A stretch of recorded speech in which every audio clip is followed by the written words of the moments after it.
क्या आप जानते हैं कि फेफड़ों में बार बार इन्फेक्शन और खांसी आपके जीवन के लिए कितनी बड़ी चुनौती बन सकती है? ब्रोंकाइटिस एक गंभीर बीमारी है जो आपके फेफड़े को स्थायी रूप से नुकसान पहुंचा सकती है और बार बार महंगी दवाइयों और इलाज की जरूरत पड़ सकती है। सोचिए, लाखों रुपए खर्च करने के बावजूद इस बीमारी का स्थायी समाधान ना मिले तो क्या होगा। और सबसे डरावनी बात यह है कि कई मामलों में ये बीमारी जीवन भर आपको परेशान करती रहती है। मैं डॉक्टर सुखराम बिश्नोई आपको बताऊंगा कि कैसे इस बीमारी के लक्षण, कारण और सही इलाज को समझकर आप इसे हराने की दिशा में पहला कदम उठा सकते हैं। साथ ही जानिए कि कैसे सही समय पे सर्जरी से न सिर्फ आपकी सेहत सुधर सकती है बल्कि आपके बाकी फेफड़े को भी बचाया जा सकता है। इस वीडियो को अंत तक देखें, ये आपके स्वास्थ्य और फ्यूचर के लिए बेहद जरूरी कदम हो सकता है।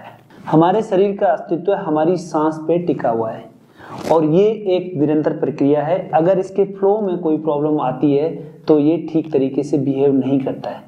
ये ठीक वैसे ही बिहेव करता है जैसे कि नदी के पानी का बहाव को हम रोक देते हैं तो उसमें प्रॉब्लम आ जाती है। रोग का ज्ञान होना इलाज का पहला स्टेप है। जब हम किसी बीमारी को समझ सकते हैं और अच्छे से समझने लगते हैं तो हमें दो फायदे होते हैं। एक तो उससे हमें लड़ने की क्षमता बढ़ जाती है और दूसरा हमारी हिम्मत बढ़ जाती है।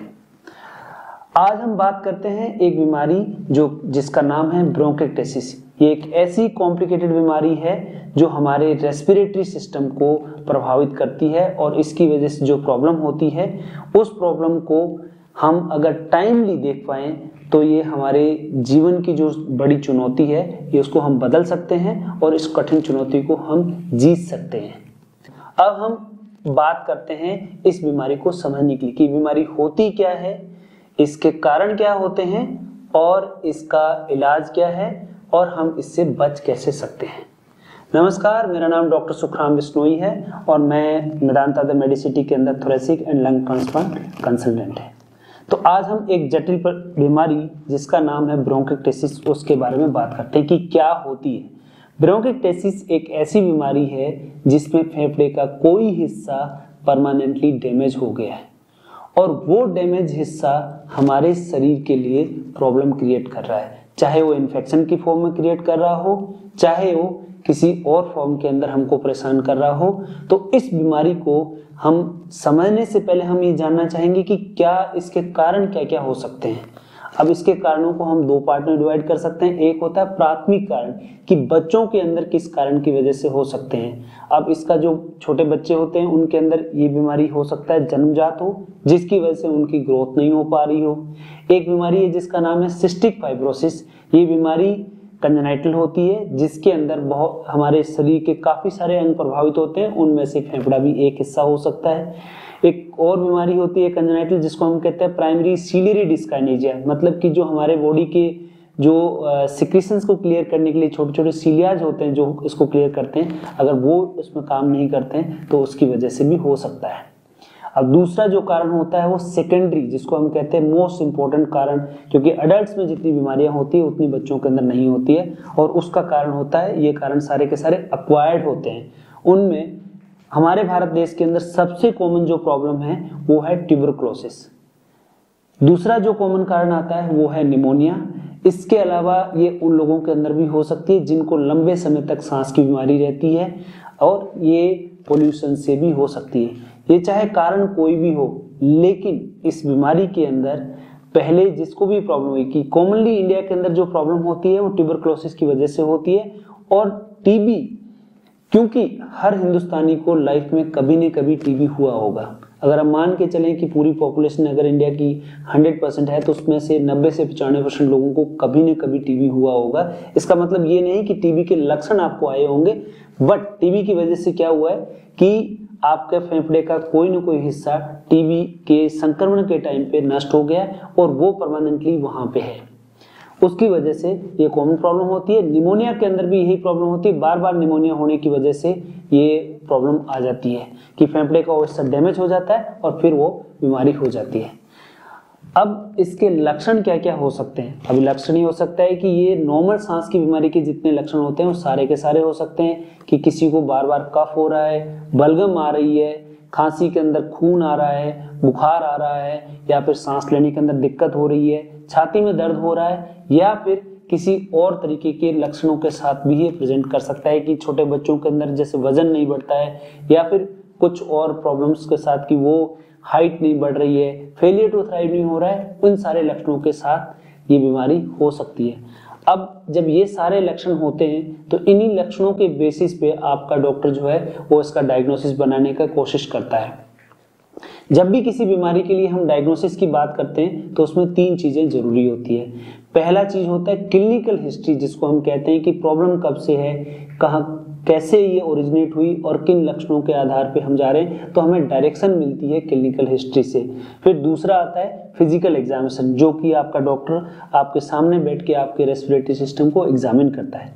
और तीसरा जो चीज है वो सबसे इंपॉर्टेंट चीज होती है, वो है सीटी स्कैन या इमेजिंग या ब्रोंकोस्कोपी जो हम करते हैं। तो इमेजिंग जो सीटी स्कैन होती है वो हमको बहुत सारी चीजें एक्सप्लेन कर सकती है, क्योंकि इससे हमें पता चलता है पूरा फेफड़ा हमारा कैसा है, फेफड़े के कौन से हिस्से के अंदर प्रॉब्लम है और कौन सा हिस्सा जो है वो ज्यादा अफेक्टेड है और कौन सा हिस्सा नॉर्मल है। अगर ये सब हमको पता चल गया तो सीटी स्कैन के बेसिस पे हम अपना डायग्नोसिस बना सकते हैं। अब इसके बाद अगला जो स्टेप होता है वो सीटी स्कैन हमको जो भी जानकारी देता है उसके बेसिस पे हमें ब्रोंकोस्कोपी की जरूरत पड़ सकती है, क्योंकि ब्रोंकोस्कोपी से हमको आगे का टारगेट मिलता है कि हमारा फ्यूचर ट्रीटमेंट क्या होगा।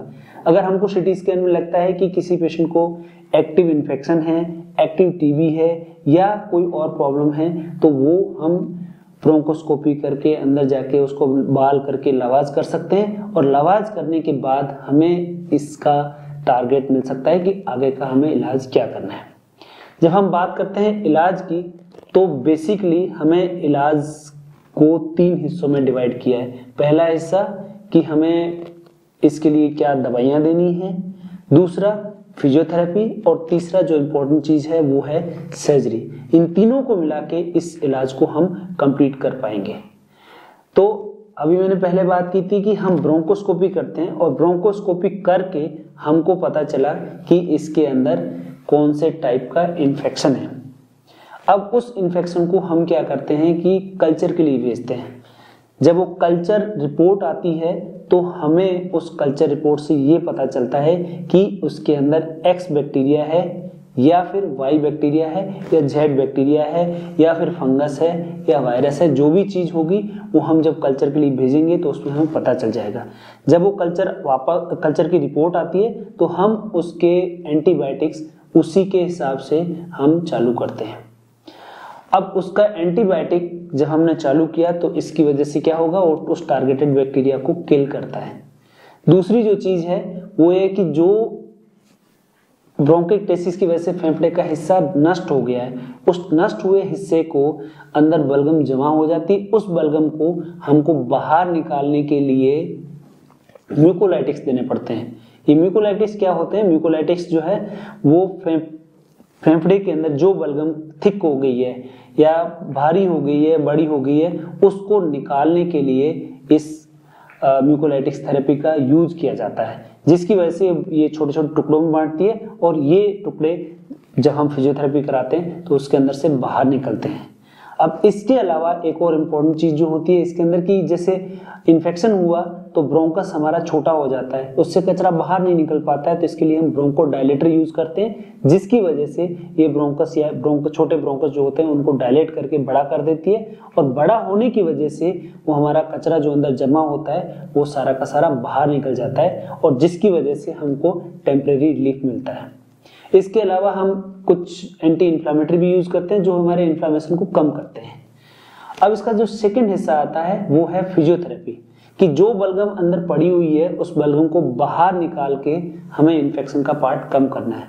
उसके लिए हमको चेस्ट की फिजियोथेरेपी करानी पड़ती है। वो फिजियोथेरेपी के बहुत सारे स्टेप्स होते हैं, जैसे कि कुछ लोगों को वाइब्रेशन कराया जाता है, कुछ लोगों को टैपिंग की जाती है, कुछ लोगों को डीप ब्रीदिंग कराई जाती है, कुछ बहुत सारे टाइप होते हैं। ये एक रेस्पिरेटरी फिजियोथेरेपिस्ट जो है वो डिसाइड करता है कि इस बलगम को कैसे बाहर निकालना है।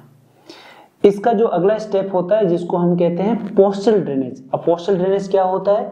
ये एक समझिएगा कि फेफड़े का जो मेन चीज है वो ऊपर में ट्रेकिया होता है, नीचे जाके वो ब्रोंकस, और ब्रोंकस जो है छोटे छोटे सेगमेंट्स के अंदर डिवाइड कर जाता है जो कि उस रास्ते को ड्रेन करते हैं।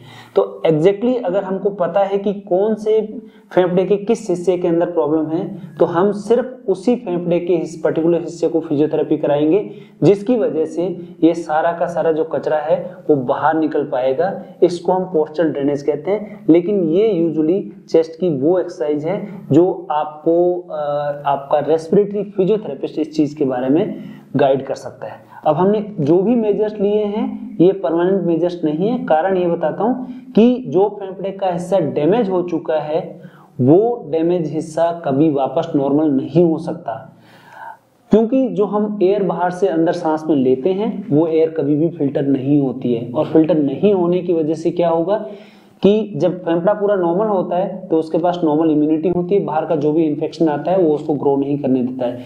क्योंकि हम बाहर से जो भी इन्फेक्टेड एयर लेते हैं फिल्टर नहीं हो पाती है, तो उससे बैक्टीरिया, वायरस, ये सब के सब उस परमानेंट जो डैमेज हिस्सा है उसके अंदर जाते हैं और डिपॉजिट हो जाते हैं, जिसकी वजह से हमको बार बार इन्फेक्शन होता है। तो जो एंटीबायोटिक ले रहे हैं, फिजियोथेरेपी ले रहे हैं, ये सारा का सारा टेम्परेरी सॉल्यूशन है। अब इसका परमानेंट सॉल्यूशन क्या है? इसका परमानेंट सॉल्यूशन है सर्जरी करके। अगर सर्जरी संभव है तो इस हिस्से को हमें काट के परमानेंटली निकाल देना चाहिए, क्योंकि ये डैमेज हो चुका है, ये हमारे किसी भी रेस्पिरेटरी सिस्टम के अंदर हेल्प नहीं कर रहा है। तो सर्जरी के जो कुछ इंडिकेशंस होते हैं, हर पेशेंट जो ब्रोंकाइटिस का है वो सर्जरी के लिए नहीं हो सकता। इंडिकेशन क्या क्या है कि अगर बार बार इन्फेक्शन हो रहा है और बार बार हमको एंटीबायोटिक लेनी पड़ रही है, या खांसी के अंदर खून आ रहा है, या फिर हमको ऐसा लगता है कि उसकी वजह से पेन हो रहा है, या वो जो खराब हिस्सा उसकी वजह से सांस फूल रही है, तो इन सब से हमें बचने के लिए हमको परमानेंट इलाज ढूंढना पड़ेगा, और वो परमानेंट इलाज जो है वो सर्जरी है। अब जब बार बार हम एंटीबायोटिक ले रहे हैं तो इससे 2-3 नुकसान भी होते हैं हमको, क्योंकि ये जो भी एंटीबायोटिक ले रहे हैं इसको हमारे शरीर को झेलना पड़ेगा। और बार बार एंटीबायोटिक्स लेने से हमारी बॉडी के अंदर जो पर्टिकुलर बैक्टीरिया है उनके अंदर रेजिस्टेंस डेवलप हो जाता है, और जिसकी वजह से ये लॉन्ग रन के अंदर हमको अपनी एंटीबायोटिक अपग्रेड करनी पड़ती है, और नॉर्मल बीमारी के अंदर जो एंटीबायोटिक चलती है वो भी इसमें यूज नहीं हो सकती है। तो अब बात करते हैं कि क्या सर्जरी किस तरीके से की जानी चाहिए। ये सर्जरी नॉर्मली जो पहले हमें ट्रेडिशनली होती थी वो ओपन थोरैकोटोमी करके की जाती थी। आजकल अमूमन ये सर्जरी जो है वो दूरबीन से की जाती है, और दूरबीन से होने की वजह से हमको रिजल्ट भी अच्छे आने लग गए हैं। और उससे फायदा ये होता है कि दूरबीन से कि पेन कम होता है, बहुत छोटे छोटे छेद से सर्जरी की जाती है, जिससे आपकी क्वालिटी ऑफ लाइफ जो होती है वो बहुत बेटर होती है। आप अपना नॉर्मल काम धंधा जल्द से जल्द वापस ज्वाइन कर पाते हो। इस वजह से जो ट्रेडिशनल ओपन सर्जरी है उससे वैट सर्जरी या दूरबीन की सर्जरी या की होल सर्जरी जो है वो आपको फायदेमंद हो सकती है, क्योंकि इससे हमें हमारा जो रिकवरी होता है वो पेन फ्री होता है, तो हम अपनी जो एक्टिविटीज है वो बहुत जल्दी ज्वाइन कर सकते हैं, और इसकी वजह से हमारा जो नॉर्मल जो ड्यूरेशन है हॉस्पिटल स्टे है वो भी कम रहता है। लेकिन इस सारी कहानी का अगर मैं बोलूं कि क्रक्स बोलूं तो ये है कि ये सर्जरी तभी संभव है जब आपके सर्जन को लगता है कि वो आपको क्यूरेटिव इंटेंट के साथ ट्रीटमेंट दे सकता है। अगर वो क्यूरेटिव इंटेंट के साथ नहीं दे सकता तो ये सर्जरी हमें फायदा नहीं देगी। तो इसलिए सर्जरी के लिए हमको पर्टिकुलर इंडिकेशन ढूंढना है कि क्या ये एक ही लोब के अंदर है या एक ही सेगमेंट के अंदर है, तो फिर हम इसको उस सेगमेंट को निकाल सकते हैं दूरबीन से, या फिर हम उसको लोबेक्टमी करके और लोब को निकाल सकते हैं जो कि हिस्सा खराब हो चुका है, ताकि हम बाकी फेफड़े के जो हिस्से हैं उनको हम सेफली रख पाएं, और वो फ्यूचर में ये प्रॉब्लम जो है वो जो इन्फेक्शन है वो बाकी जो फेफड़े के हिस्से उनको इन्फेक्शन से बचाया जा सके। अब नेक्स्ट स्टेप जिसकी मैं बात कर रहा था कि क्या हम अपने आप को ब्रोंकाइटिस से बचा सकते हैं। वैसे तो आप कारण लिख चुके हो, उन कारणों में से कोई भी कारण जो है वो ब्रोंकाइटिस कर सकता है, लेकिन बचाव कैसे करें। बचाव करने के लिए सबसे पहली चीज जो है वो आपको है कि ये जो वैक्सीन हमारे पास अवेलेबल है, जैसे बहुत सारे लोगों को बार बार निमोनिया होता है तो फ्लू वैक्सीन है, निमोनिया वैक्सीन है, अगर वो जिन लोगों को लग सकते हैं तो आप अपने डॉक्टर से कंसल्ट करिएगा, वो आपको हेल्प कर सकता है। जो दूसरा फेफड़े का सबसे बड़ा जो हम अपने आप को बचा सकते हैं, वो फेफड़े का सबसे बड़ा दुश्मन जो है धूल और धुआं है। अगर आप अपने आप को धूल और धुएं से बचा सकते हो तो डेफिनेटली ये आपको हेल्पफुल होगा, क्योंकि कम डैमेज फेफड़ा ज़्यादा इम्यूनिटी देगा। नियमित व्यायाम करते रहिएगा।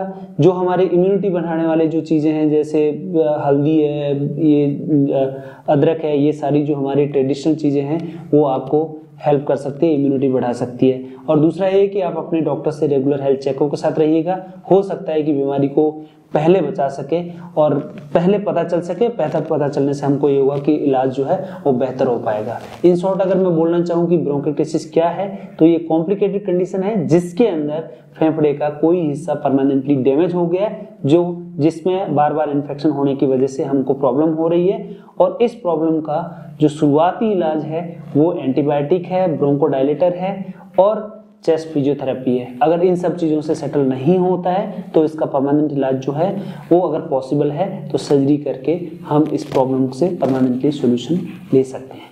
थैंक यू, धन्यवाद।